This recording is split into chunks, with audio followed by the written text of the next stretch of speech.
చాలా బాధాకరమైన విషయం. నేను రేవంత్ రెడ్డి గారిని దయచేసి రిక్వెస్ట్ చేస్తున్నా, చేతులెత్తి మొక్కుతున్నా. ఆయన ఆవేదనంతా మాకు చెప్పాడు. నేను పెద్ద సుదర్శన్ రెడ్డి గారి అప్పటి వరకు డాక్టర్ల దగ్గరికి ఎవరితో మాట్లాడలేను.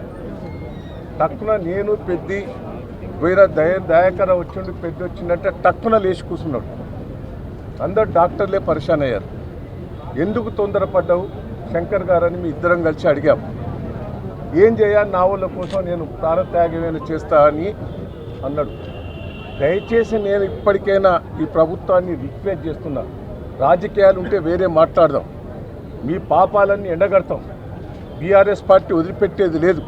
కానీ ఆ కార్మికుడు బతకాలంటే ఎంబడే ప్రభుత్వం దిగొచ్చి మీ కోరికలు నెరవేర్స్తామని చెప్తే ఆయన బతికే అవకాశాలు ఉన్నాయి.